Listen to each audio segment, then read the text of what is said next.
Assalamu alaikum. Peace Walaikum be upon you. salam. Peace and blessing. Yeah. Hey, Hello. Yeah. Hello, guys. This is Lamarana. Welcome to the Halad Africa show.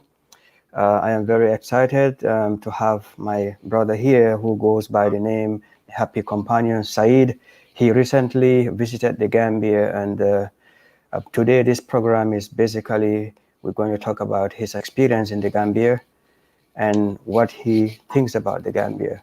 So without further ado, my brother, I will say Assalamu alaikum wa rahmatullahi ta'ala wa barakatuh. You are the first person I am, interviewing on my channel, and they say always the first is always the best. So I'm excited to have you. I'm definitely excited to have you. You know, mashallah. Alhamdulillah. Walaikum yeah, salam wa rahmatullahi wa barakatuh. I'm excited to be on your show, brother. I saw a lot of your videos, and I just take, my name is Saeed Abu Bakr. I'm yeah. AKA the Happy Companion. Born and raised in Long Beach, California, on the east side. So, ups and downs, and uh, good and bad. Yeah. But I made it out. I made it out. Thank you. Alhamdulillah. Yeah, yeah. Joined the That's good. military, 18 years old. Went to college, got my master's degree, did 30 years military, retired out of that. So, you know, came entered Islam at about 20 something years old, made my shahada, and I was very happy about that. It was a life-changing experience for me. And couple of things that really did that for me was reading Alex Haley book Roots, Roots by Alex Haley, because a lot of things that we learn in school here in the States isn't teaching about who we are before we came here. All they talk about is slavery, this and that. So I want to learn a little bit more about you know my ancestry and things. So when I read Roots and I saw it was in the Gambia, I think they said Kuta Kinte, of course, and he was in the city of Jafar. Is there Jafar? It's called Jufure. Jafar, yeah. Yeah. So then he talked about how he prayed like 5 times a day, and I'm like, okay, what is this? I know a little bit about Islam because my mom and stuff, she talked about it a lot, a little bit. But then I was like, this really exposed more because I said, okay, a lot of my ancestors were on this path, and so then I see that, then when he was captured, and then he went on a transatlantic hell ride, what you call it, and he came, and it was a very good book. The book is a lot better than the movie. Then I Yeah. read Malcolm X autobiography. I read it in 3 days, written by Alex Haley as well. So that really sparked me and told me, as far as the universal part of it, as far as like, knowledge yourself for who you are, where we come from, our tribe, lost tribe. We are kind of like a tribe in Yeah, America. but yeah, before Right, we brother. proceed, so Yeah. when you said you took your Shahada 20 years ago, Mm-hmm. where exactly was that? Was it here in the States or was it Oh, somewhere states, in the brother, States? states. In the Okay, masjid, yeah, alhamdulillah. I okay, did my own thing, and I said, I want to be a Muslim. That's it. I already did my own to and myself. research, yeah. Yeah, I did my own research, and I actually said I'm a Muslim today.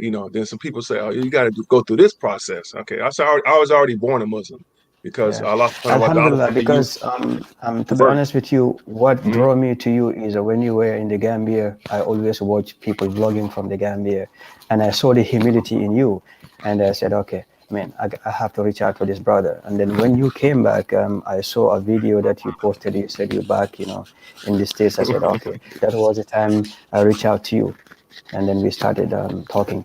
But Okay. yeah, so I know you have traveled extensively across the Middle East and part of Africa. So I want to know specifically which countries did you visit in the Middle East?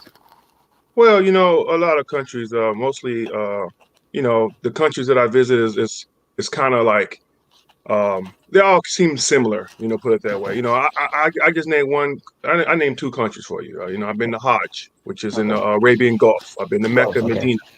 I did a Hajj and about 3 Umrahs, and actually okay, more Umrahs because I was in there. And I actually lived in Oman for a number of years, a Sultanate of Oman. nice. Okay, A lot of brothers and sisters look like me there. You know what I'm saying? It looked like you too. So, and we were that's all true. all really, really, it Yeah, wasn't, yeah, and it was, and they're indigenous from there. And yeah. so that's why I like to say, those two main countries, I visit Kenya, Tanzania too. And I Mhm. consider the Arabian Gulf a part of Africa to me. and a lot of Yeah. people, because only thing that's dividing is the Red Sea, Yeah, and they that's kind of true. say it's part of Asia. It's not really. It's they mix a little bit, but to me it's very similar. Hey everybody, how y'all doing? I see you guys. Yeah, absolutely. Yeah, Thank you, Mimi, and I think yeah. Binta. I see you. KJ, thank you very much. Michelle, Brian, thank you all for your support. Okay, brother. So I also heard on one of your interview you said I think before going to the Gambia you were on your way to Nigeria, but then Yes, things changed. So can you tell us a little bit about the connections that you have to Nigeria before we get to the Gambia, please? man, very beautiful connections. I actually matched with two people from Nigeria on my through DNA. So, and as a matter of fact, one of the last name is Abu Bakr, like my last name Abu Bakr, because I got rid of my slave name, government name, the name that was forced on my ancestors, and I chose a name Abu Bakr as my Muslim name, alhamdulillah. Okay. So then, it was through family tree DNA, Okay. and then I matched 100% with this sister from Okay. she's from Tiv, but she's actually half Hausa too. Okay. They live in Kanu. So I've Hmm. been corresponding with them. I mean, I had tears of joy when I found out, and Yeah. I was like, "Oh!" And then found out that and I'm not trying to be religious tip on the religious. Yeah. I respect all religions, but for Hmm. me to Hmm. find that the sister was Muslim sister, alhamdulillah, and the Hmm. family sharing pictures. So I Hmm. was trying to get a visa there. I was trying to get everything there, but they closed the consulate and for a little while. I actually had an application visa, my visa application paid for, photos, everything. Did I had my airline ticket because I was going to Nigeria and then for like Okay. about 2 weeks. Then I was going to spend from there. I was going to go to the Gambia from there. Yeah. And then I had to change my whole routing because I wasn't able to get a visa to go into Nigeria. It's very tough to get a visa. If you're trying to go into Nigeria, trust me. Yeah. Trust me. Yeah. But before we get into the experience that you had in the Gambia, I want to know what exactly attracted you. How do you get to know about the Gambia? Okay, good question. Visiting, I mean, watching the vloggers on YouTube, number one was the bag, and then number two was the Black Ced, because That's that's it. actually where I purchased land from. Yeah. Yeah. I was Juliet. dealing Yeah. with, yeah, Juliet, and I was dealing with Quasi, so I was corresponding with them. But why I was like glued to the YouTube channel all the time, and I had started my channel actually in February, and Okay. so it was just to show, you know, LA, Long Beach, and stuff for my friends. It wasn't for any reason, just for fun and just to be, because I figured, hey, I'm about to be 50 years old now. I said, hey man, forget because I was part of the military for so long and stuff, and we always a little apprehensive about social media Yeah. because that's what they tell us. Hey, be careful with social media. You know who's on social media. You could be a target, or people try to track you. So so I was apprehensive about it. But as I retired out, and I said, I mean, I can do what I want to do now. So I have no limitations, and so I'm able to express myself freely.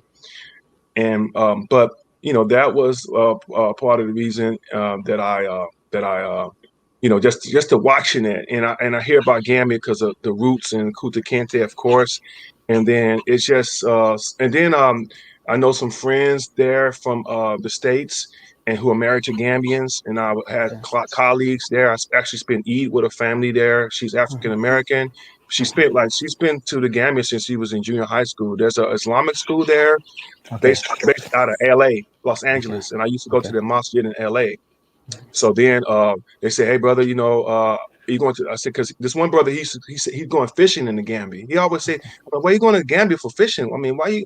He's like, why not? I'm like, that's a good question. Yeah, absolutely, Yeah, absolutely.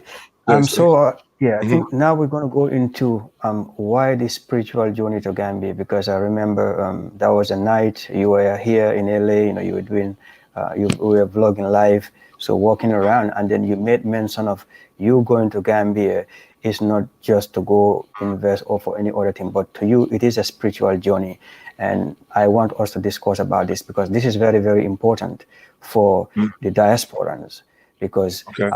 what exactly do you mean when you say going to Gambia was a spiritual journey for you? Brother, I had so many callings in my life, and a lot of people may not agree with this or not. It's just so many signs and symbols that I received, and when I actually did my DNA, um, part of it, a small percentage, but it was enough for me to be convinced that I was part of the Senegal Gambia Mandinka tribe. So I Tribe. have that in me, and I was like, okay, I'm like, wow, man. So before the DNA came about, all we know about African American, or we're African Americans. We're from Africa, but where? Yeah. It don't tell us. A lot of the Europeans who stay in the States and stuff, they know that, oh, I'm half Irish, I'm half Scottish, I'm part Brit, I'm part German, because they know that. They have records on the not the Mayflower, I'm sorry, but Ellis Island records from Italy and all that stuff. But for us, man, we were stripped and taken from our homeland, and then and then we lost a lot of those records. But now, since with DNA, you can actually match to people and stuff. So, and you can actually find out where you're coming from. So Yeah. I said, well, I come from even Sierra Leone as well, Benin, Yeah. Togo, Yeah. Cameroon, Yeah. uh, even Kenya, East Africa. I got 10% East African in me from Kenya. I found Maasai tribe and stuff. So, and Bantu. So, because we are a conglomeration of all types of tribes, That's and true. yeah, so because of our ancestors, forefathers. But Yeah. that's one of the things that attracted me in that calling, like you Yeah. said. And I kept hearing this, and I put this map on my wall, and I kept playing music about Tiv music from the ancestral standpoint, and I just kept watching, watching, watching. Yeah, Yeah. that's one. But I think, you look more Fulani, so the Fulas are going to take you. I I know heard that that, too. they've told you that when you went to Gambia. I know Yeah, that, yeah, yeah, you look so Fulani. really. I Okay. think you touch on a very important point here because, like the saying goes, if you don't know where you're coming from, there is the likelihood that you will not know where you're going. And this spiritual journey, I think, is very important, for everybody, Hmm. to connect their roots to their roots. Even myself, being an African, sometimes when I think I feel like on my father's side there is something missing because my father is from Guinea Conakry. I've never been there, and it is part of my plan to go and then connect to that roots that I feel like I've missed. That is very important. But now I want you to tell us. I know it's always different. Yeah. Me being a Gambian, the first time I set foot in the Gambia in 2018, after being here for 80 years without going, I mean, I felt a different way. Immediately I touched, at the airport, there was a different, I felt something, I can't really explain to people. Can you Mm. please take us through that experience the first time you set your foot at the airport in the Gambia?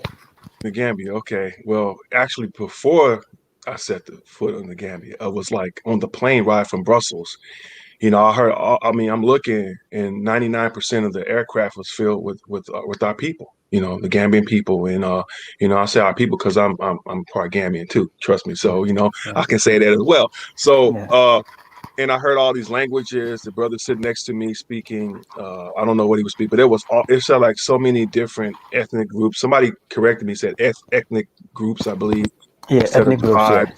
Yeah, yeah, ethnic groups on there, and I felt like it was returned back to the motherland and to the homeland.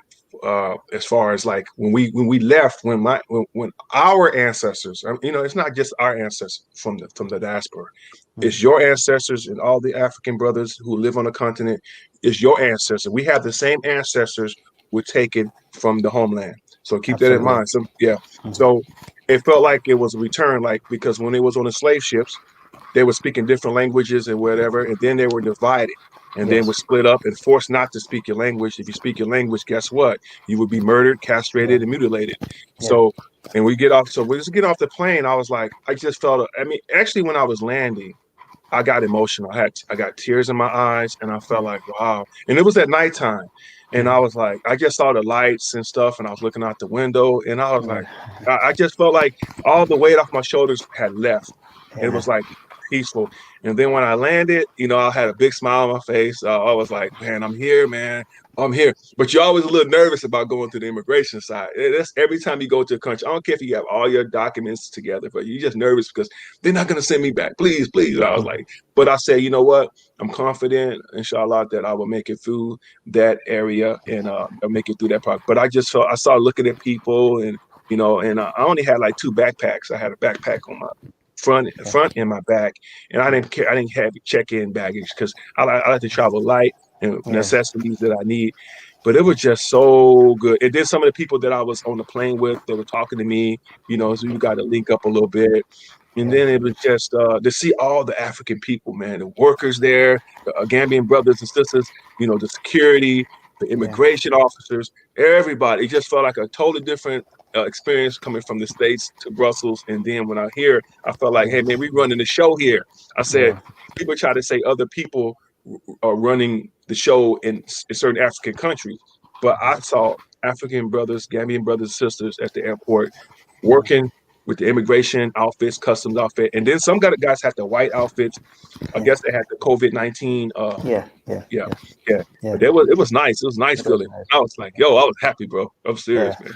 absolutely. So, Yeah. can you also take us, because I know when you landed in the Gambia, I think this was it April or was it May when you went to Gambia? It was what again? What time? Which month did you go to Gambia? You went to I Gambia? went early July. Early Early July. July. So I know Early by then the quarantine was on. So can you also explain to us your experience at the quarantine center? How you interacted with brothers and sisters there. Can you just tell us a little bit about that experience as well? No problem. First of all, I didn't know anything about the COVID-19 or any restrictions, travel restrictions. I got my ticket. I got everything set up, and I didn't know about I was going to be quarantined until I actually went through immigration, and they said, "Hey, you guys are going to be quarantined." I was shocked at that because for me to get a plane ticket to the country, that means that hey, you can go to the country. There's no restrictions. If there was restrictions, then you should stop us from going to the country, not the Gambia period. But it's like we didn't know that. So and I was getting a little people was asking me about that. When I came back, they were like, wasn't it a quarantine? I mean, wasn't it restrictions? I said no, it wasn't restrictions. But I'm happy about that. That we went through that program, that process. So it was unexpected to me. But Yeah, when I went to the hotel, we went to another hotel first, a smaller hotel. I forgot the name of it. It was yeah, it was it was nice, but it didn't have the internet and things like that. And I know I had to get in contact with some people yeah, to let them know where I was at. So I didn't have yeah, any contact with people. So then the brothers and sisters that was on the plane with me that I really connected to, they said, "Come, no, no, come with us. We're yeah, not going. Don't check in, brother. Don't check in." I said, "Okay." yeah, So then yeah, we went to the Mercy Hotel, and yeah, so it was like, "Okay, this is nice, man. Beautiful hotel, and so I stayed there, and the first night, I think I didn't even barely sleep. Then I did my first vlog, day one in the Gambia. So yeah, walked around the hotel and stuff a little bit, and did an interview on the couch. And every day, the brothers were the sisters, we were the Gambia. They were a lot from They were from the States. I think some went visit the States and they came back and they were still quarantined. So that some was U.S. citizens, some weren't. But we all had a cohesive bond, and they would help me a lot with answer a lot of questions that I needed. They were also bringing food every day. And I was like, man, I was like, because the hotel food was decent, it was nice, But then when you yeah. bring it home cooking with the big But pots and yeah, you can compare to the home cooked one. Yeah, absolutely. yeah, brother, Yeah, with the I was like, oh my God. I said, alhamdulillah. I said, and so I can walk by, and and I offer food too, whatever I had, because yeah, I didn't yeah, have nothing though. I ordered yeah, my little bananas and plates and stuff. So I was like yeah, that I got from that they gave me, but they were like, no, no, don't worry about it. Food, this is food. I said, well, I feel bad. No, no, no, this is food. Don't worry, we're gonna do it. So we have a good time, and they always have something every night, and we have a program, and we to pass the time by. We were wearing our masks and things, but we were tested twice, COVID tested twice, and but it was beautiful, and it just and I think it was a good time to be acclimated to the Gambia at that time because you can get acclimated to the weather, the time zone and everything instead of just going out from the airport and then you, hey, where am I at? But I was just Yeah. excited about, 2 weeks was a long time. I'm not gonna lie, it was a long Yeah, time. yeah, absolutely, absolutely. Because even myself, I was saying, man, I can't, I don't know how to handle that. Go to my country and then be quarantined for 2 weeks. But I know you did that in for the greater good of the people because of the COVID-19 was going on, and the government is trying to contain the spread of it. Which I commend you for that, and any other person who went to the Gambia during that time and then went through the quarantine process, because it shows that you have a very good heart for the Gambian people. You care about their health. Um, Yeah, yes, so thank you. I know you got acclimated in the quarantine center for 2 weeks. You interacted with the Gambians there, Yes, but I yes. know it is different from the wider interaction that you had, after you left. How was that like? Which place did you go to first, after your quarantine? Well, I went to I forgot the name of the place. It was in Ghana Town, Beaufort. Okay, So I stayed at a okay, place at R. Cathy's Real Estate Properties with okay, Quasi Boyd. So I stayed there, and it was a nice experience. They had some Sierra Leone people working there. So, and also there was a place called in Bruceby. So I used to go over there, and they had a meal plan for you and stuff. And for the first 48 hours, I was yeah, like, I mean, I was like, no, how can I say it? Like uh, needed to associate with the brothers and sisters, like just for a period of time, because I like to be on my own. I don't like to hold anybody's hand or somebody hold my hand, whatever. I mean, I don't like to hold people's hands. Once I get 48 hours in the country, then I like to explore. yeah, For the first. So I asked a lot of questions. I said, hey, can I do this? My phone actually messed up on me. At one time, my iPhone, so I had to get a new phone. Not new phone. I got a new phone, and I put the one phone in the shop. So one of the Gambia brothers that was dealing with yeah. that I watched that crazy. video. Yeah, yeah, the girl. Yeah, yeah. I watched it. Yeah, I watched it. Yeah, yeah, yeah. So absolutely. yeah, so yeah, so I was like, yeah, but that's one of and I was watching so yeah, so then I started exploring, and I didn't need to really. I only ate breakfast at the compound. I just at the Airbnb because that was something that was.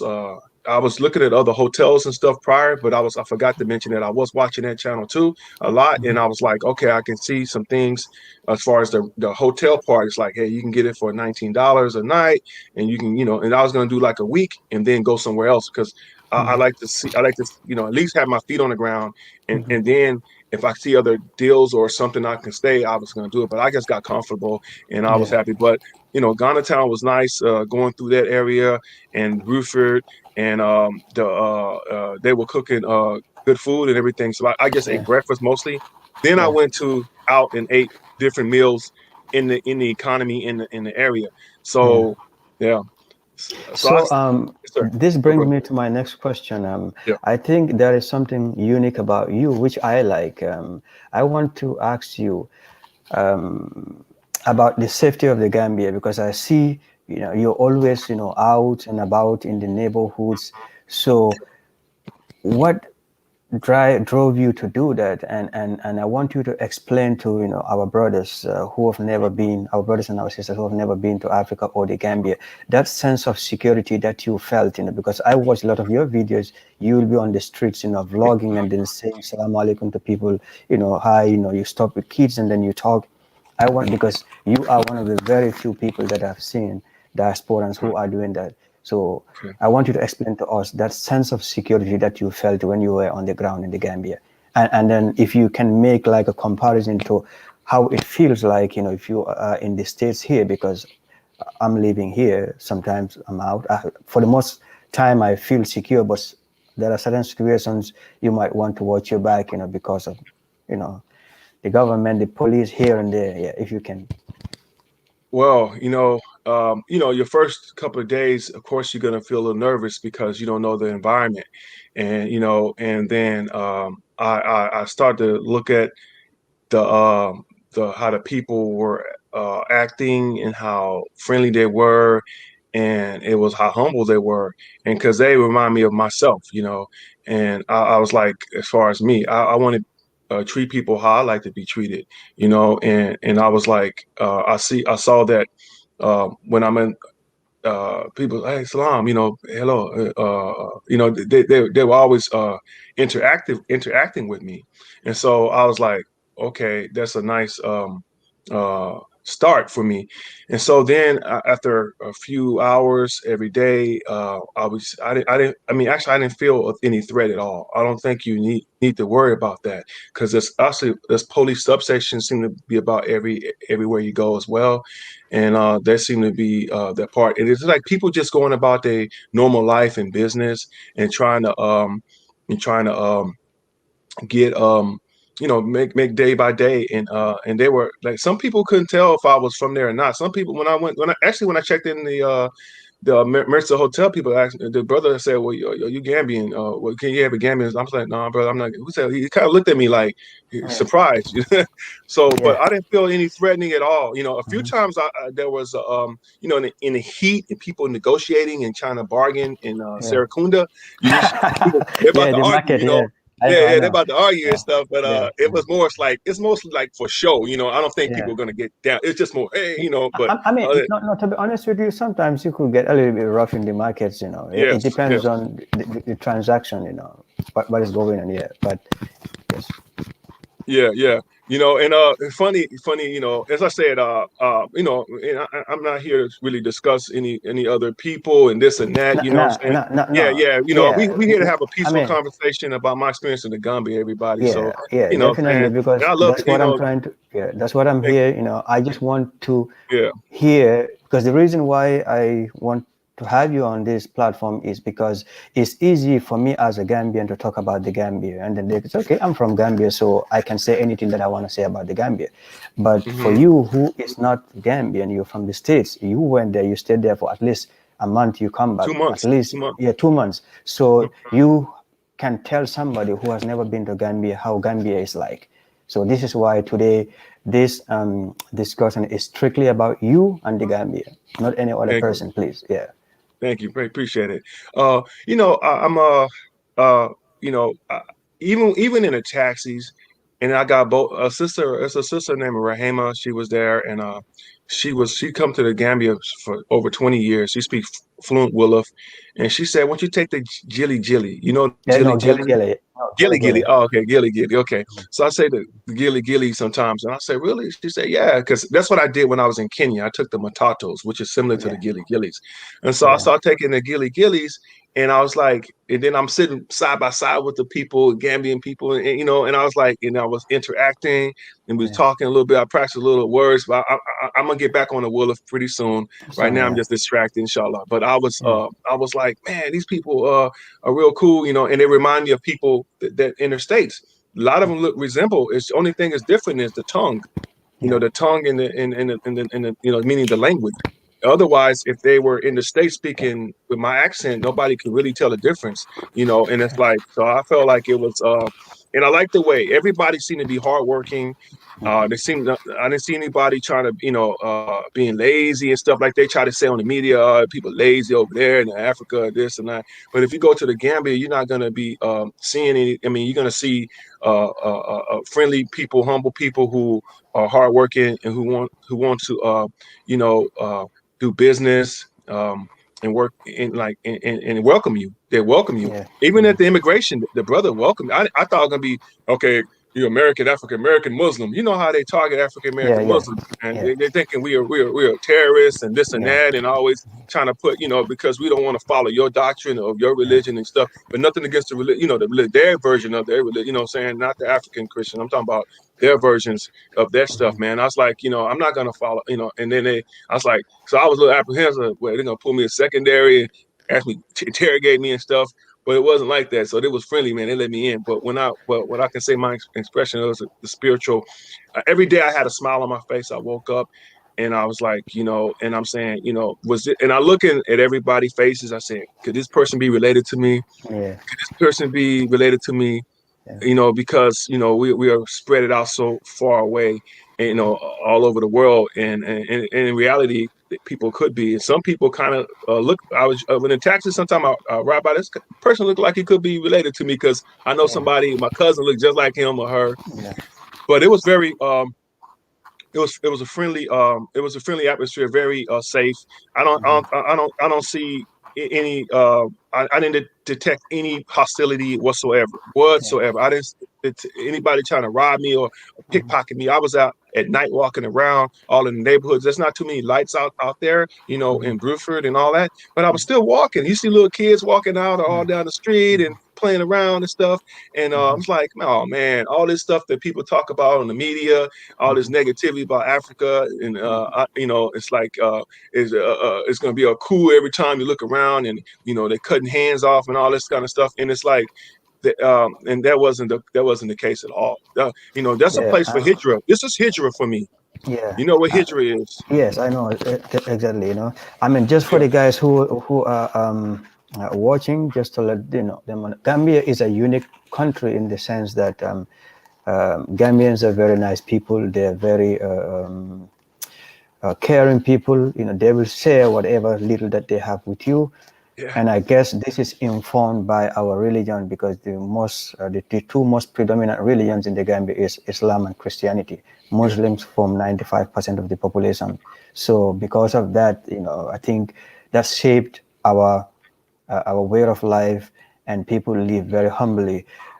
So I also saw you were in the Gambia during the Eid. I saw you in the, I think, the Kanifi Masjid. How was that like?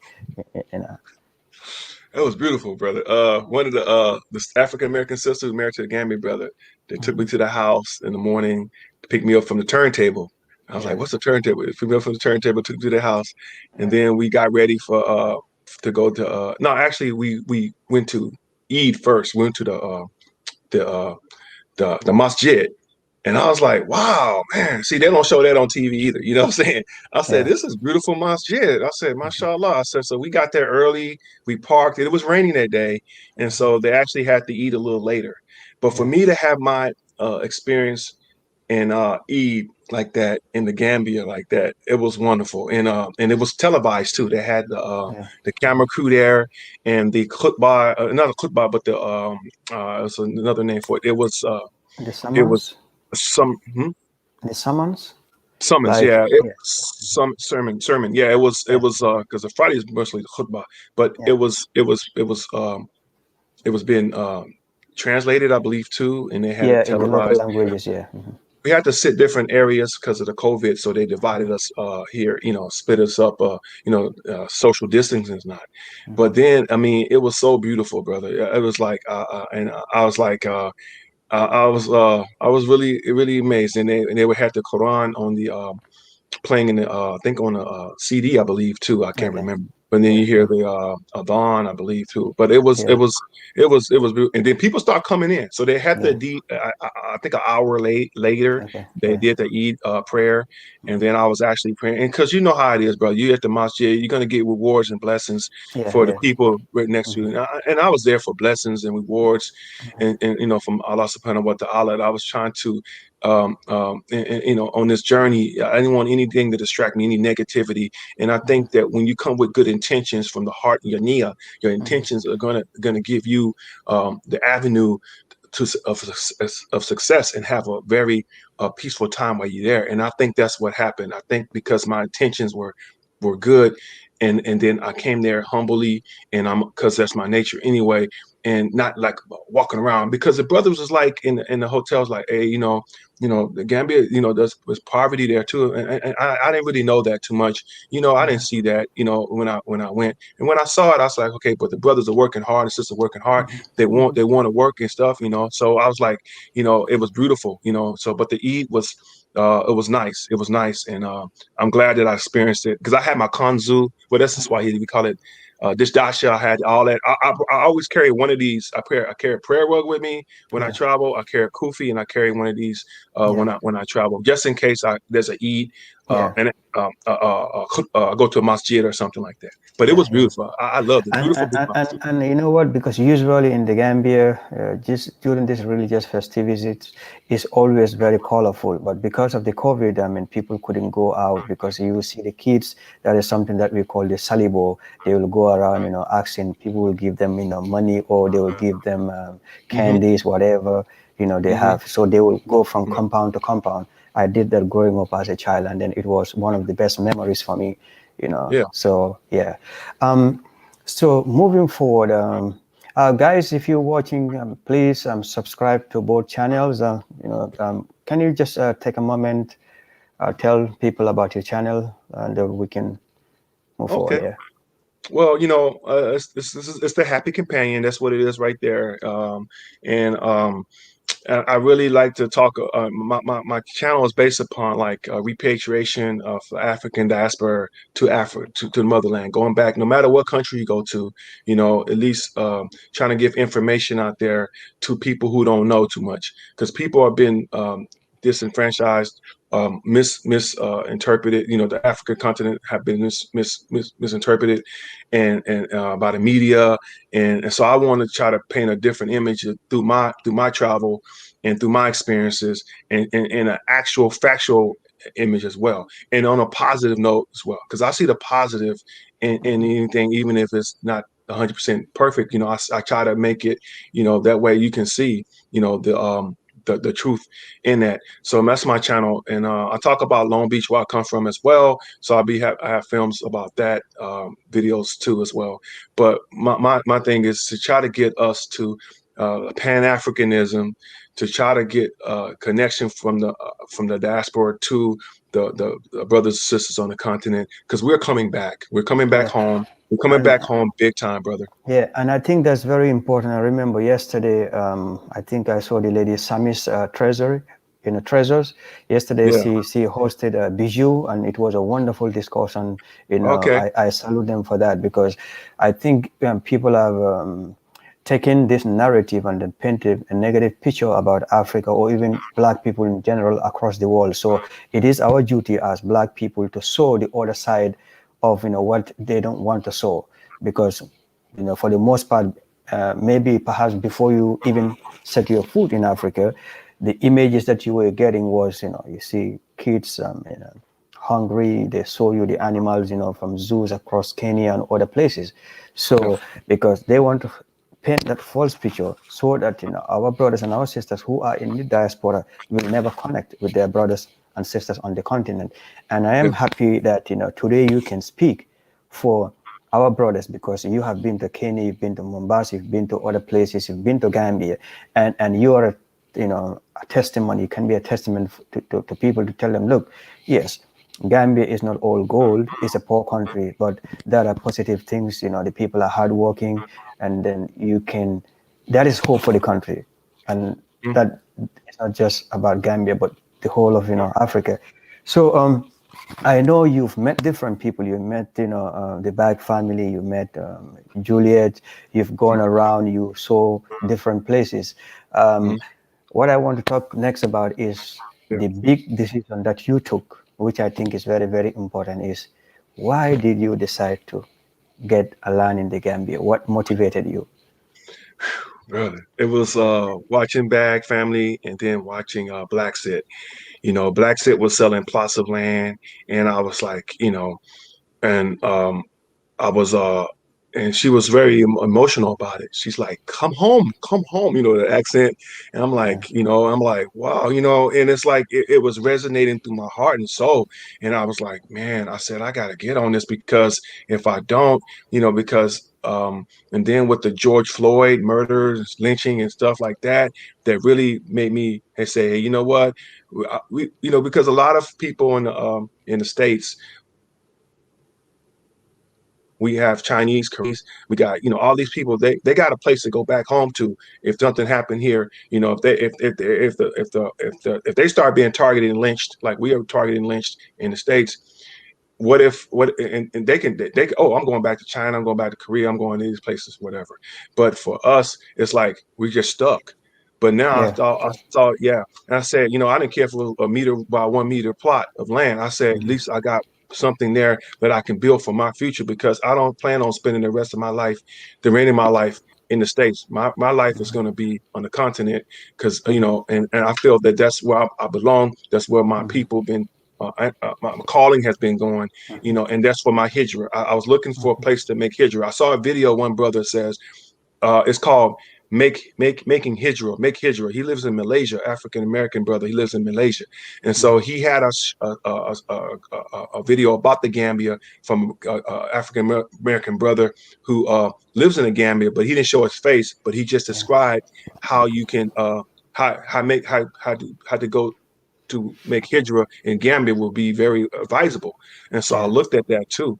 So, and I said to buy the land, I said that's something that's testimony. I mean, that's because my ancestors were taken from that land, and our rights were taken from that land, and so to buy a piece of that land, it's like a humbling experience, and it's Yeah. emotional to me, and it's like, and I have a daughter, and I say, we got because I have a home here, Yeah. that I'm renting it out. I have a house and stuff. I'm renting it out. I may sell that too. We'll see. But but it's not like having the land especially in the area where I'm going. And Yeah.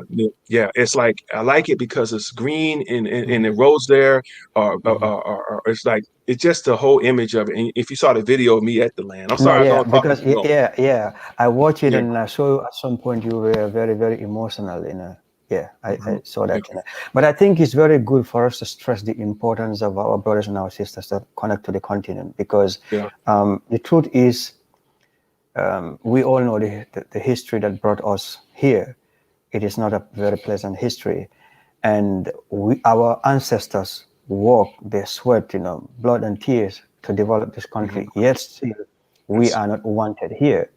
So Mhm. I know no matter how much call we make, not everybody will move to Gambia or Africa. It is only those who are called, Yeah. But just knowing that you have a second option alone is something that one should consider.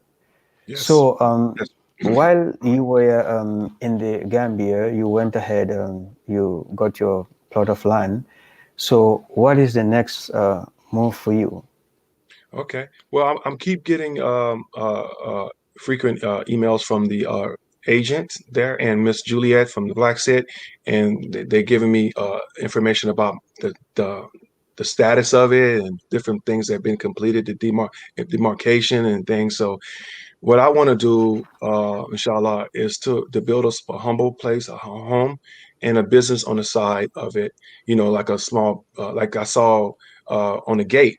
Something like that. Maybe have a couple of Gambian brothers and sisters probably working on that with me and with that, inshallah. Maybe we'll see, and also possibly doing something with security because I had a lot of military Yeah. experience, and actually some brothers from the Gambia had reached out to me through mutual connections, and they was like, yes, they retired military, they retired law enforcement, and they were like, we can probably work with together and help in securing, like even having Yes, there's security a guards in security different company, yeah, yeah, to set up a company. company. I think that is going to Mhm. be a very good venture, and if you can seize Right. that opportunity, please Hmm. go ahead.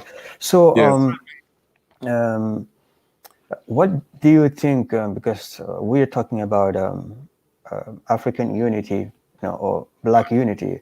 So, what do you think we can do as people all across the world, from the Americas, Europe, the Caribbean, and those on the continent? What do you think we should do to make sure that we get united? We become one people, because wherever you look, you have Black people in Brazil, anywhere. Hmm. So we are so dispersed around the world, but yet still, I mean, the unity of purpose is not there. What do you think we should do? Because I think that is a calling, and it's only few who are answering. And I think this would be a wake-up call for many to answer to this call. Because if you don't, you're going to be left behind. What would be your advice?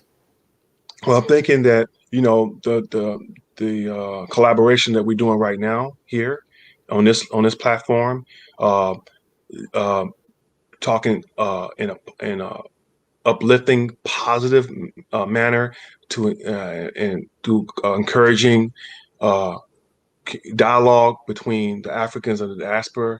Um, there's different.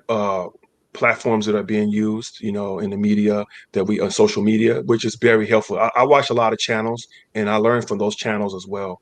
And also when the brothers like you come to the States and you here for school, you're learning or not, try to interact with us as much as you can. The ones who have an open mind, a lot of because we've been brainwashed, brother. So about Africa, you got to remember that we've been brainwashed since we were kids about Africa, about the people and stuff, because they don't want us to go back and have that connection. They want us to lose that connection.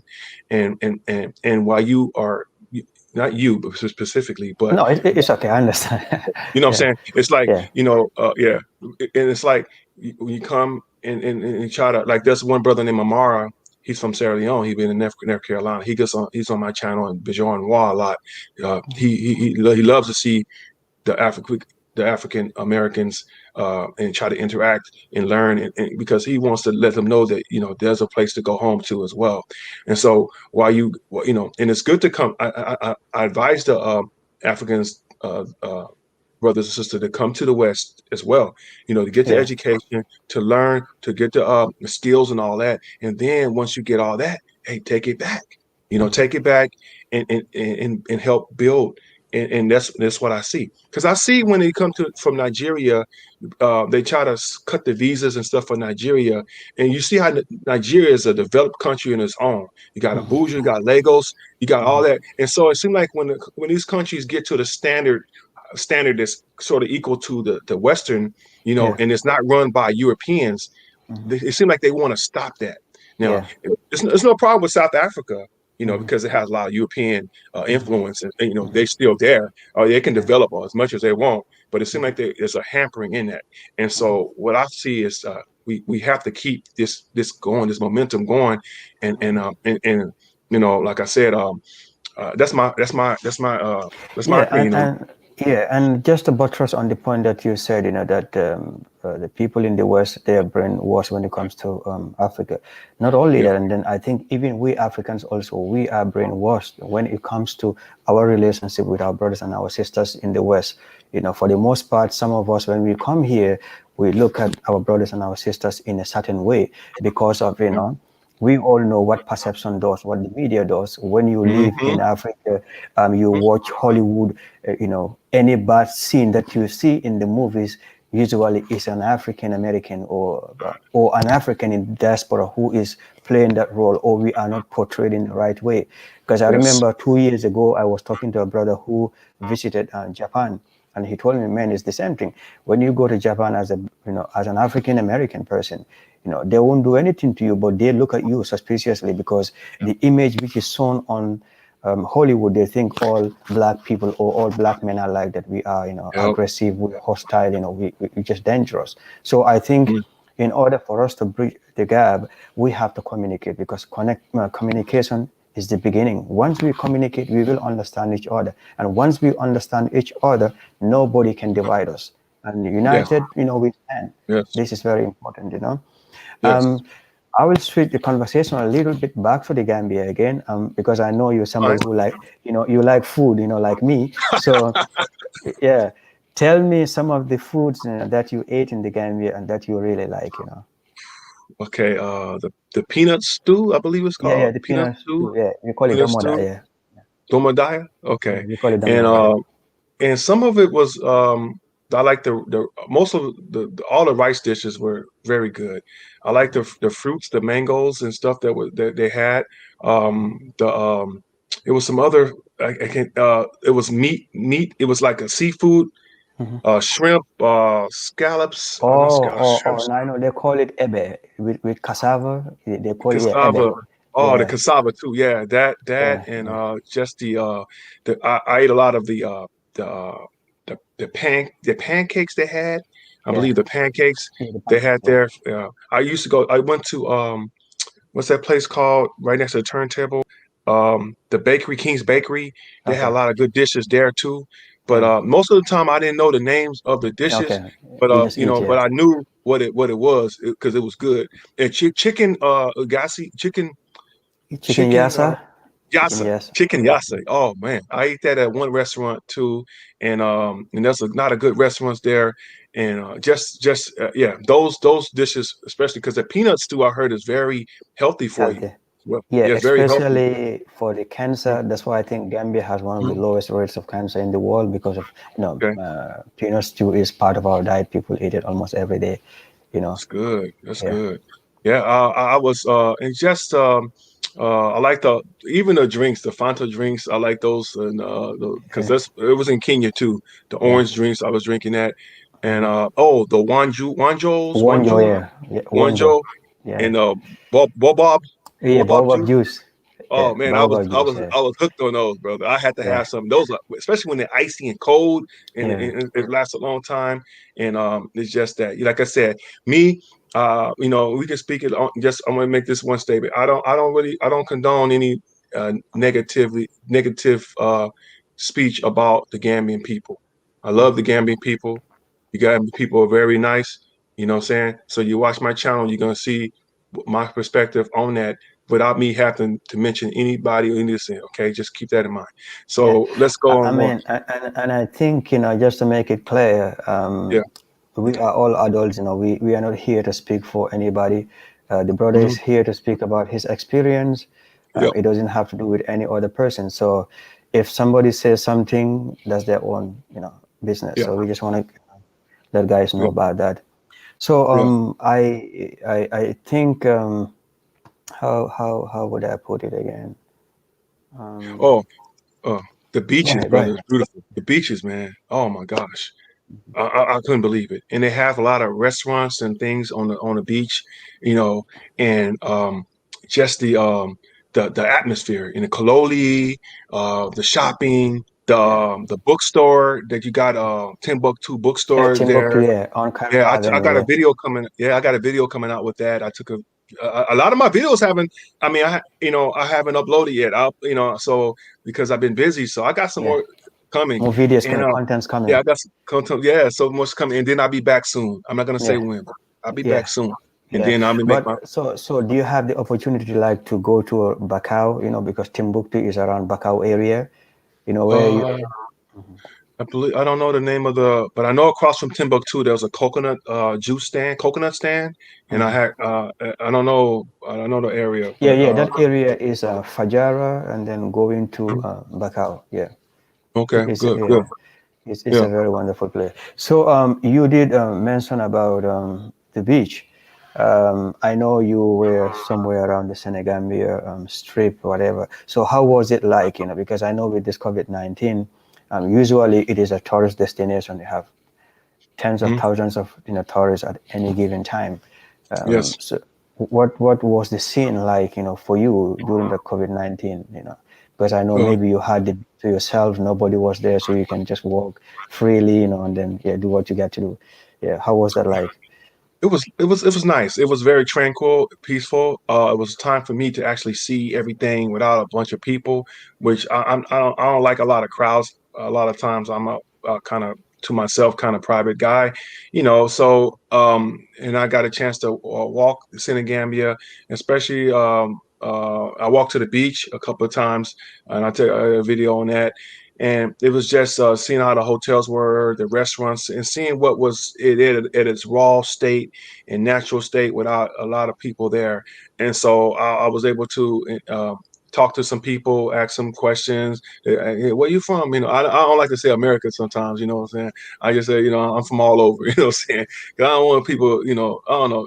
That's where I've been. Um, through my career and going across overseas, it's like sometimes it's not the best thing to say, but I am from all over. You check my DNA.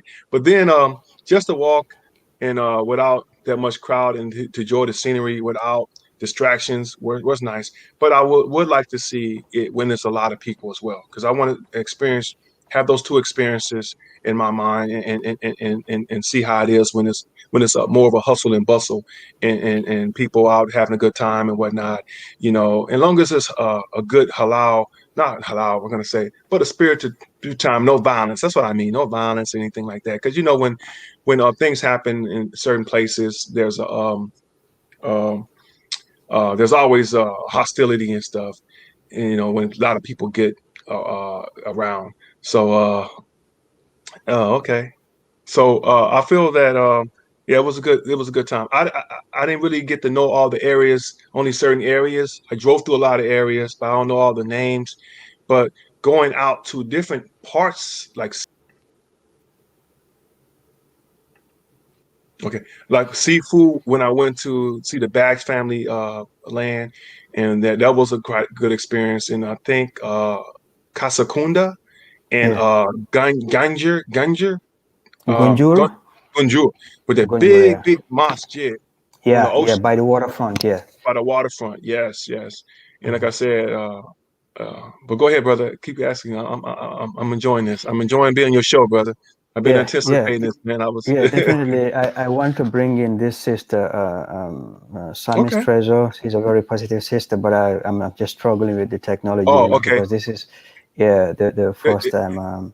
it's the key that says it'll say three pictures. It'll say three. It's Yeah, I click on that, but and then and you open her up. Just open her up like it'll say come invite to show or something like that. So she uh okay. it'll say go Binte, ahead. if you're listening, I think I'm trying to. I don't know whether you can connect. No problem. It Uh, should say it'll have a three screen deal on yeah, there. I clicked Yeah. on that, but Is she backstage? um, let me check here. Yeah, just copy. You can copy the link. You go back, go to the background, copy the link, and you can post the link on the chat. Okay, all right.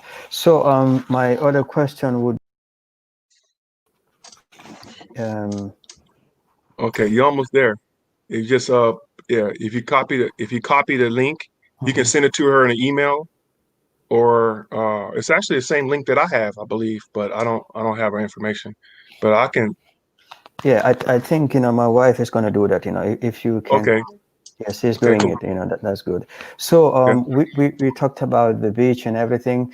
So now I just want to ask you about your honest opinion. All that we've been saying right now is yeah, things which are positive, good things about the Gambia we want to hear.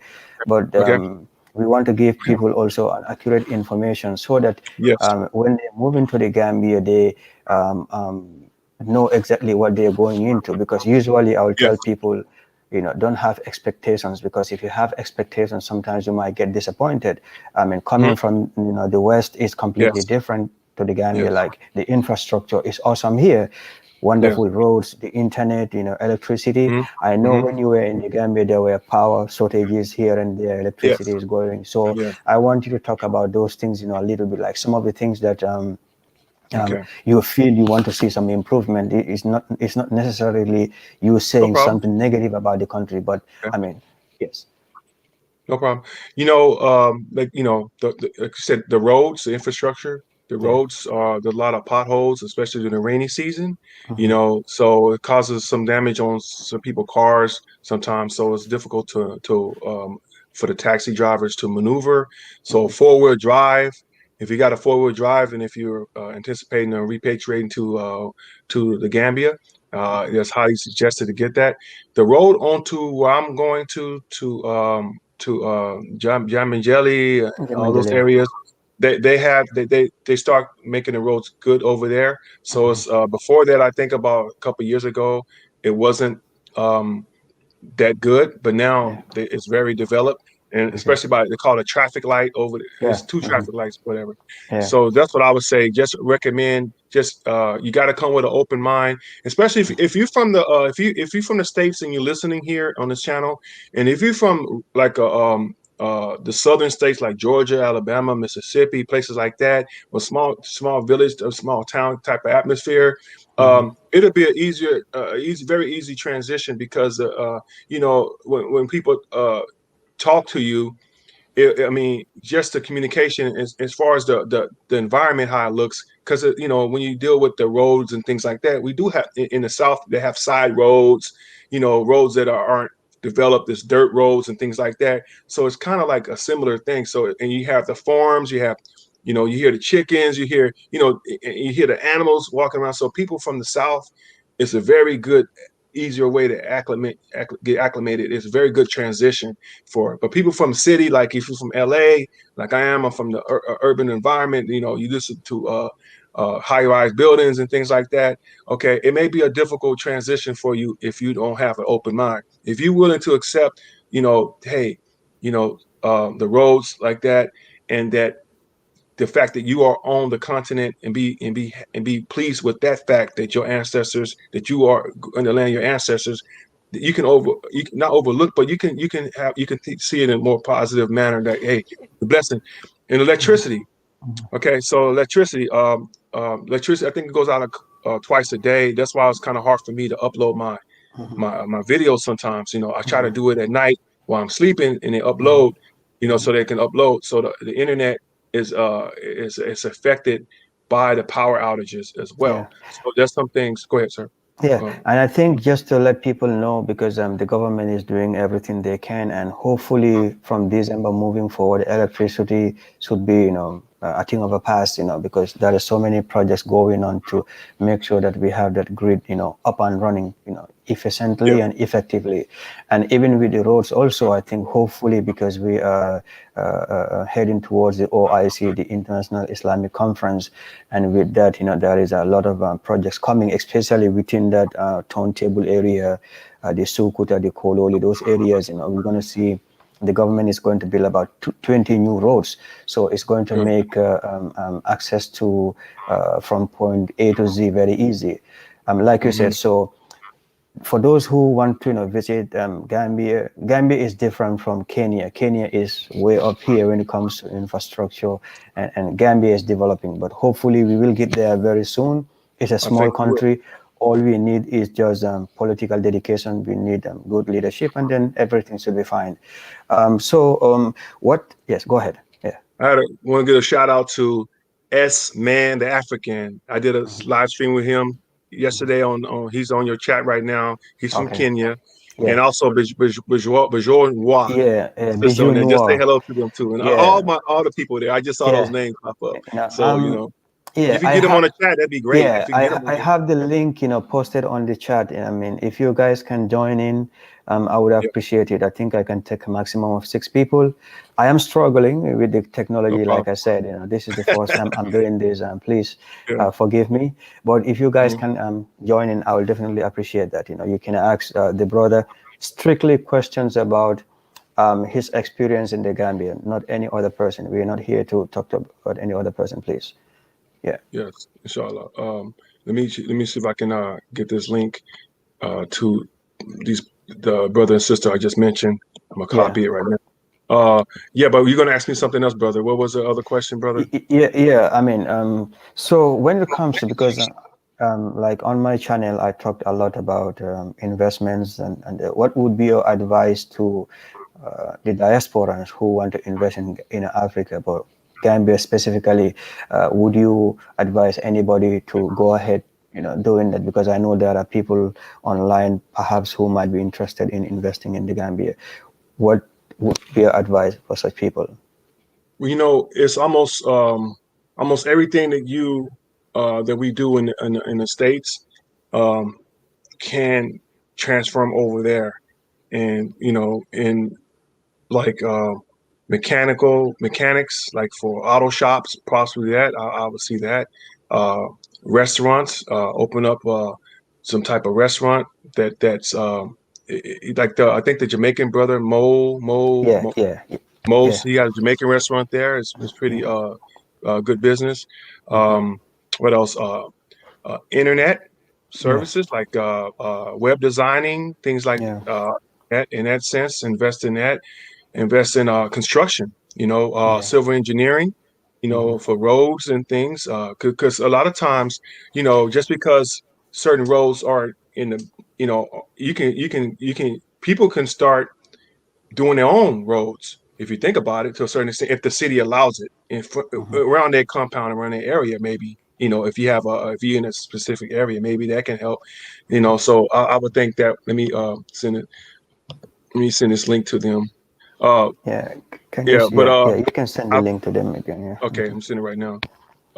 And I think what else?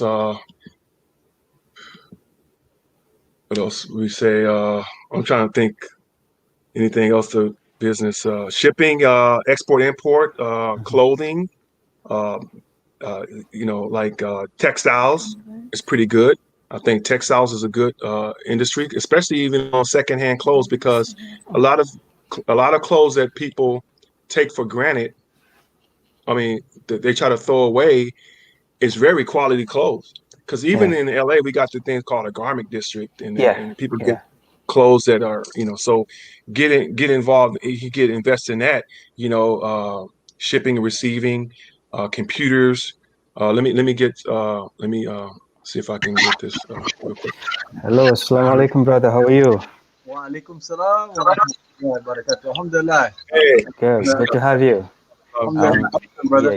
yesterday I watched your interview with the brother, Saeed, and it was very informative. And I'm glad to have you here with us. And I know you've been following the stream. You can jump in right away if you have anything to say. Yeah, no, Yes. great. I've been following your show for quite some time, at least maybe a month or two. So you have great content. I appreciate the information that you share and the manner that you shared in a very professional and very clear way. So I appreciate that information. And I'm just happy to be a part of the forum. And thank you for Happy Companion as well for the shout out. All right. Thank wow, you. brother. Thank you, brother. Hey. I see you, Samis Treasure. Do you have anything to contribute? K- Hi, can you guys Hi. hear me? Yes, we Hello. can hear you. Oh, okay. Thank you so much. Sahid, I believe. I just want to say we really appreciate you and the brother here. Um, Thank you. Thank you guys for coming in Gambia and being able to mingle with the locals. And I just want you guys to know that we are proud of you and we accept Thank you you. guys with open arms. And we're happy to have you guys. And you guys don't have to be stuck in America. You are just like Africans. And when things go the other way, you are highly welcome. You have somewhere to go back to. You are welcome to go back to your home. Okay. And Thank you. what question I About it. have for you is, what advice do you have for people that are in the diaspora and are wanting to go back home to Africa? Um, how, what advice do you have them to be mentally and physically prepared for Africa? Because Africa is quite different from America, okay, or Yes. the Western world. And my second question is, uh, oh, I just lost my thoughts. It's It's okay. okay.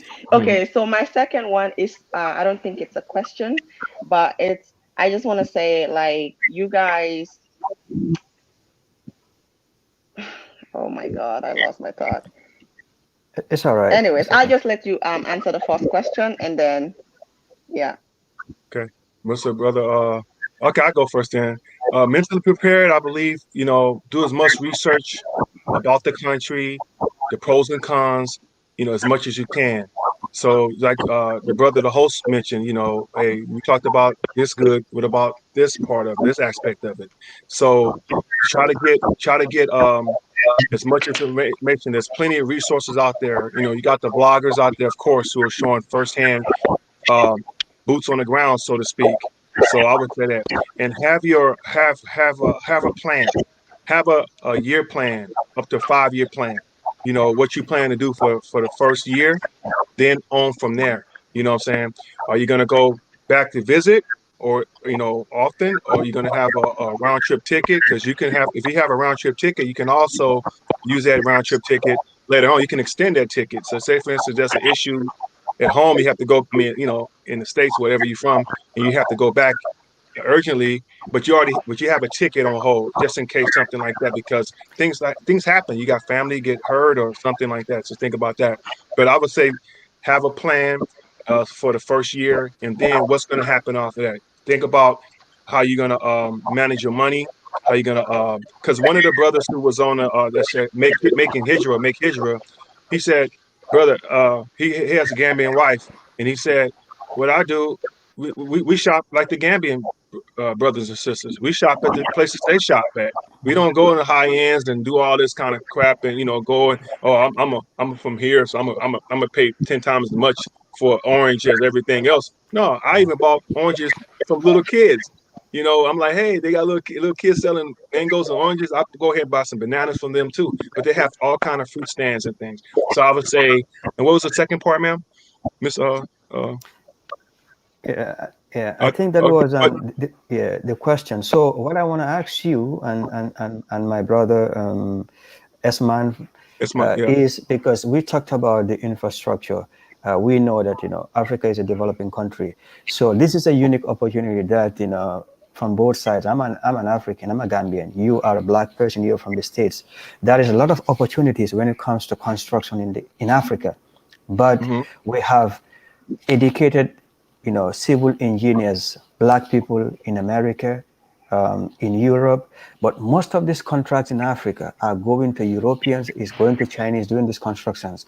How can we, because I think this is important, how can we bring our, African engineers who are in the West? Let's have a consortium or a think tank wherein, it will be an organized system. Our brothers can go to Africa, approach these governments. Let's say we have a road to be built in the Gambia, hundreds of millions of dollars. Instead of giving it to somebody who don't look like us, because we have to protect our own. We have to, fight for, you know, black people. So since we have the knowledge here in the West, if we can organize ourselves as organized people, go to the continent, that we can, lobby for some of these projects, and I mean that will add to our baseline. So I think those are very, very important. Okay. Mr. S-Man, the African. Just to get on the point that you just mentioned, and I want to touch on the question from the young lady there, but the problem that I would say right now in Africa with we there's a ton of engineers, architects, and professionals in Africa, but sometimes you find that us Africans we look outside. I don't know why, but it's like we lack confidence in our own people. We have in Kenya, for instance, we have a ton of Kenyan engineers, architects, and everything, all types of professionals. But we give the contracts to the Chinese, of course, to build the bridges and the railroads and things like that. And I think part of that is due to corruption, in that those bids, they're awarded to companies that they will get, like the government will get some of that money back through corruption. So the government doesn't want to give money to honest people who will do a great job and who will not siphon away the money. They give money to people who they know that they will get a cut. So it's kind of hard to advocate for giving the money to a clean company who's just going to do the job, and they're going to bill you exactly the amount that it should cost. You understand? So they're inflating the cost. They take a stake of the money that they're giving. So that's part of the problem. So when we think like how we can boost up the African Americans or even African engineers or architects to go back home, I think we're facing that battle of dealing honestly on the continent. I'm not sure about Gambia, but Kenya has a reputation on the corruption index of countries. Like Kenya's high up there as one of the most corrupt countries. So that's one of the main problems right now. Not to cut you short, man. I'm smiling, man. Gambia is the same thing. We are in 140 something. So Yeah, I yeah. think usually what happens is when we hear, we have the perception that there are no jobs in Africa. There are jobs. It's just a matter of what kind of job are you looking for, because we're looking for high skilled people in the Gambia in the areas of engineering. So if you're a person of color, a black person here, and you feel like you can set up an engineering company in the Gambia or any part in Africa, please go ahead and do it, because you will be giving back to your own people. At the end of the day, also you will make a profit. So for me, I am for black power. That's the most important thing to me. So we have to make sure we are looking for our own, because I think it is high time the divide that we have between us in the West and then those on the continent, we have to bridge the gap. But coming back to the topic again, because today this is for you, my brother. It is strictly I about mean, you. So you did mention some of the opportunities that are there in the Gambia. You talked about like the restaurant business, import, export. I think even like agriculture. I talked about Oh that yes, yeah, yeah, that is a lot of opportunities. On the fishery sector also, there is a lot of opportunities, and I guess if you've been following just recently, there is kind of like a shortage of fish in the Gambia, whatever, and so mm, I think the brothers there is an opportunity here. And my advice would be like if you are in the West, you want to come to the Gambia or you want to go to Kenya, just try to link up with somebody, a very good person on the ground, because it's always good to have a partnership. Once you have those yes, partnerships, you can go into business. So we all work together. It becomes a win-win situation. You know, mm, yes, yeah. yes, yes. I agree, and also, well, it, to recap on what the other side man, the African mentioned too, is like you know a lot of these that the foreign governments, I mean foreign entities, they're backed up by their government. But if we try to start businesses there, like real big time business, I mean, we're not backed up by this government here. You see what I'm saying? Because the Chinese who are or Asian, whatever, who are in the Gambia, their government look just like them.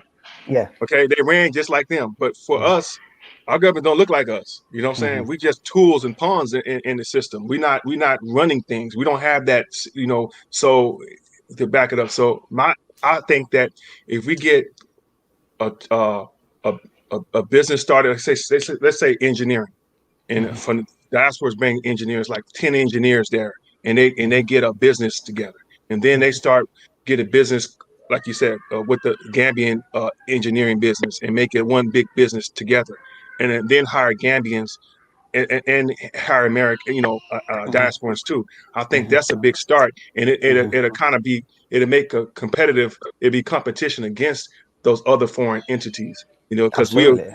we look more alike, we talk alike, you see what I'm saying, and so Yeah. we have a good, better image. That's like, hey, we are coming back home, and we're looking like what we coming back. We look like the people who are at the home, so Yeah. we have that better image, I think, too, and we be trusted more, and people we hopefully will want to work with us. That's what I Yeah. see.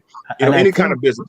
Yeah, and Mhm. I think that is going to be very helpful for the African continent, because what is Yep. happening is, we have money leaving the continent all the time when contracts are given to people who don't look like us, from other continents. So it's like 90% of all, that money leaves the continent. But if this is coming from our brothers, and then we know most of them want to stay on the continent, you'll find Yes. out that greater part of that money is going to stay, on the continent, and then it will help because you can reinvest that money into the continent. It can revolve around maybe 20, 30 times before it finally leaves, like what happens in the Jewish communities or so. So I think, having a conversation like this, I am very excited because now Mhm. I'm talking to you. I have a brother from Kenya right there. I'm seeing my Gambian sister here. There are, other people who are listening. Yeah. Mhm. You want to say something, Um, Binta? yes, I think that is where coming together, working as a team, will play a big role as Black people. Because let's say us as Africans, sometimes our government don't even believe in the youth. You know what I'm saying?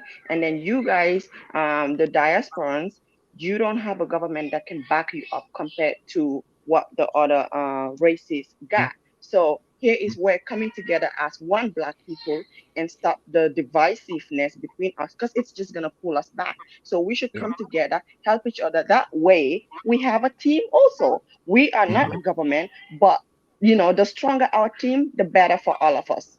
So Yep. that is just what I want to say. Black people coming together is going to play a big role in the development of Africa and Yep. in how strong we stand as a community. Okay, and Yeah. then before I just leave the chat, I'm gonna say um, based on your videos that I watch, I want you guys to feel like you can put out anything about Gambia out there. Yesterday, I said it in my life.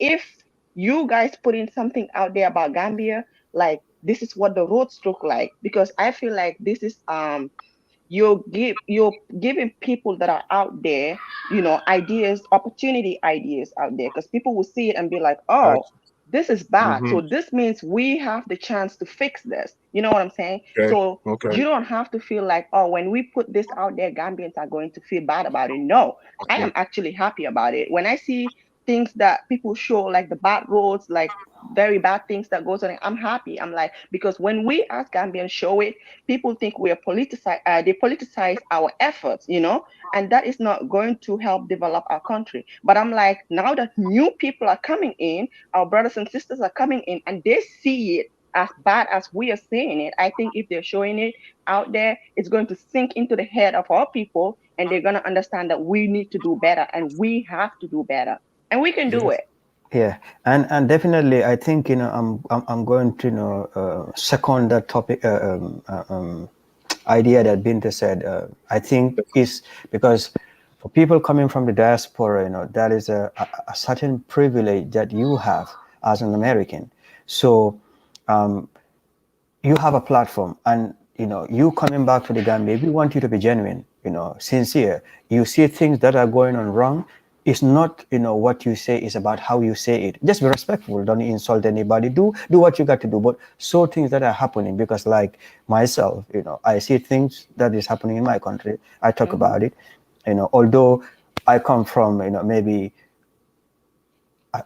like as a Gambian, I'm a Gambian, there are privileges also for being a Gambian. There are things that I can say, but also for you being a diaspora, there are things that you can say. Maybe things that I can say and then they frown upon me, but you as an American, you can say it and then, goes all. So Okay. we just have to, work together. That's it, Or you see something that so about, you can reach out to me or reach out to any other Gambian YouTuber. Say, hey, I've seen about this and I want to talk about it. What do you think? So that, hey, I'll give you my honest opinion. Go about Okay. it, say it. Just be respectful. That's it. Okay. And especially Got you. if it has to do with the government, we have to Got you. put them, to task, because Yes, at the end because of the there's a day, lot of corruption in everything comes Gambia. to Okay. them. Yeah, Okay. There's a lot of absolutely. Okay. corruption in Gambia. I'm telling you, Okay. like Okay. Gambia, we corruption is what pulls us back, because we have a very small country compared to other countries. And I always say we don't have any reason to be poor if not corruption. Gambia does Exactly. not have any reason to be poor. You can like uh get from one point in Gambia to the end of Gambia in one day. So that is how No, small Gambia is. So in just what five reason do hours. we have to be poor? Wow. We don't have a Wow. reason, but corruption is the problem. So if you see something that you can bring out there, nobody is going to get angry at you. And I'm going to tell you, there is going to be a couple of people that have this divisive mindset, even Gambians, that even if I post my videos, they're going to be like, oh, why are you showing the backside of Gambia? I'm not showing the backside. I'm talking about the reality. Let's talk about Mm-hmm. the reality and stop sugarcoating. I'm not disrespecting anybody. I'm talking about what can we change in Gambia. So Mm-hmm. Mm-hmm. Mm-hmm. that is Yeah. just what I wanted to say in this chat. And thank you guys for being Thank you. here. I really appreciate. Yeah. And Thank you, and Miss thank you Benta. very much, Binta, for your support. Please go to her channel. Binta, before I'm you gonna leave, can subscribe. you just say something? Just can you tell people about your channel? Yes. Oh I'm gonna yes. subscribe. My channel is just a combination of everything, but yeah, I do Mandinka lesson because we have a lot of Mandinkas. Look at Bijou on the chat. Shout out to you, Bijou. She's so proud of her Yeah. Yeah. DNA test. She keeps Yeah. talking about it in every video. I'm like, oh my God. And Mm-hmm. then to you guys also. So I do Mandinka lessons and I talk about Gambia as well. So basically that's it. And of course, other videos like cooking Gambian food, stuff like that. That is basically what it is about my channel. But Yeah. I'm on your channel. I'm the Happy Companion. I don't Really? have the brother. I don't know if you're a YouTuber, but I don't Yeah. have you. Yes. Yeah. So, Yeah, brother Esma, also, can you your talk about channel. your channel? Yeah. For your channel, and I'll send you my details somehow. S-Man the African. Yeah, but can I you love to also learn. tell the people? Yeah. Can you tell the people about your channel, Esma, the African? Basically, what the sister just said, I didn't catch her name, but my channel is kind of a mix, but I'm focusing on Kenya and how to assist African Americans and Black Americans to repatriate to Africa with some pointers based on my experience. My father's Kenyan, my mother's African American. I was born and raised in America, but I really consider myself African. My blood just resonates with Africa and everything Africa. I speak Swahili. I've traveled to Kenya many, many times. and I'm just trying to share my knowledge, my experience. I do a little bit of cooking lessons, Swahili food, and also I'm teaching Swahili as well on my channel. So it All seems like right. the system. So, inshallah, you're gonna host me in Kenya. I'll be coming because I also cooked here for about 7 years. That's what I did until Inshallah, this COVID. Yeah. So that's a great inshallah. idea. Maybe we do a show of comparing and contrasting recipes and see what we have in Yeah. common. Yeah, absolutely. And I want to seize this opportunity to thank everybody who is on the channel right now. Thank you for your support. We're coming to the end of this particular live stream. So, my brother Saeed, what would be your final word? What would be your advice for anybody who just want to come to the Gambia or Africa in general? Have a plan, have a open mind. As I mentioned before, Yeah. have good intentions. Thank you, Ms. Benton. I already subscribed to your channel. I subscribed to your channel already. I didn't realize it. Yeah. Have a you know, good intentions, number one, and make sure it's from the ones from the heart, the spiritual kind of something, not just business. Or if you can make it a spiritual connection, you have a better chance, better experience there to go when you go to the Gambia. And also, on some of my videos, I do show the roads when I'm walking and I'm vlogging, so people can see that too. And Hmm. also, there's the Buford Mosque Yeah. project, Seaside Buford Mosque project that I'm working with. Hmm. So hopefully, that's going to be established because hey, the brothers reached out to me when I was doing a vlog and they said, please take a look at this, and I'm like, wow, hey, that's something that's really touched my heart. So I Hmm. decided to get involved. I met with the Akala, with the Imam, and so we had to sit down and what we can do. I donated something as well. And so, yeah, keep that in mind too. There's things are going on behind the scenes. There are a lot of things that we're not showing, but because to be bragging and talking about this is not good as well. You have to, try to have it behind the scenes, and a lot of things are working behind the scenes. Trust me. But to have that intention, have a long-term plan, and that's better too. Have a short-term, long-term goals, and I Hmm. think you'll be successful in the Gambia. And especially if it's for Hijra too. That's a good place for Hijra. I'll tell you that much. Yeah. Yeah. Yeah, thank you very much for that. Also, my brother from Kenya, the S-Man, what would be your final word? I definitely appreciate you coming online here to give us support. And immediately we're done, I'm going to subscribe to your channel, and then I want us to work together, all of us. Anytime any of you want to reach out to me for anything, collaborating, doing any kind of work, I'm ready for it. Just reach out to me. I'll Most let you definitely. know when I'll be available, and then we can. I think there is a lot of things that we can do, especially for you, Saeed. You're going to Gambia. Also, myself, my wife, we are planning to go back very soon. What is keeping us here is just the education, I and understand. hopefully I'll see you the beginning of maybe next year in Gambia, Oh, because I won't also say when, but it's part of the plans, to go to yeah, Gambia as soon as possible, Yeah. So Yeah, what understand. would be your final word, my yeah, brother? yeah, brother Halat. Just to echo, thank you very much for the opportunity. I've been subscribed to your channel for a while, and just to echo what a happy companion said, I think moving to Africa, it's a mindset. It's something you can start now. If you're living in America, if you're living in Europe, wherever you're living, you can start that mindset. You don't have to wait until you go to the continent to have the mindset of living like an African. There's certain small steps you can start taking that will prepare you mentally.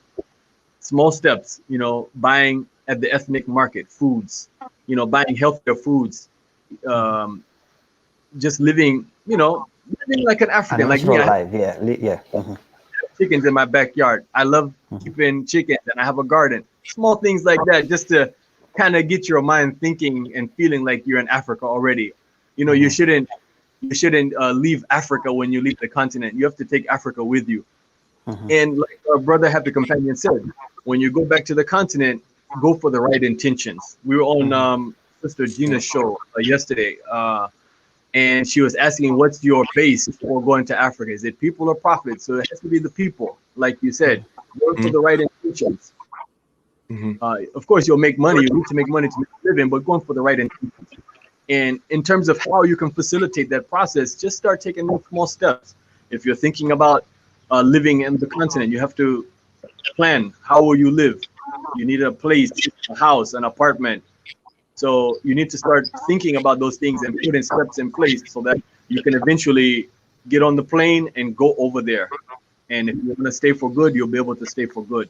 And thinking about how will you make a living, things like that. Putting those Yeah. plans into place. All right. Thank you both very, very much. Thank you very much, Saeed, the happy companion. Please visit his channel and then subscribe. Try to support the few YouTubers that we have who are showing positive images of Africa. And here I'm referring to every YouTuber, from both brothers that I have here to the Black Seed, the Black family, the Wademayas, the Miss Trudy, the African Tigress, Eat, Love, Migrate, whatever. And whoever I don't call your name is just because I can't remember it right now. But I'm sending love to all of you. I watch all of your channels, and then I think you all have a great content to share with the world. There is so much, that we should share. There is so much that we can do. And I'm very excited to have you here today, Saeed. Thank you very much. And Thank then you, I'm brother. also going to challenge you. Next time is going to be you. I want you to have me on your channel. We're going to discuss about other things. Yeah. Okay, No All problem. okay. right, Thank guys. you. Okay. Yeah. All right. Assalamu Thank you alaikum very warahmatullah. much. And then salam alaikum, brothers. Thank you. God bless you, man. Thank Thank you. you. Okay. Yeah. Salam.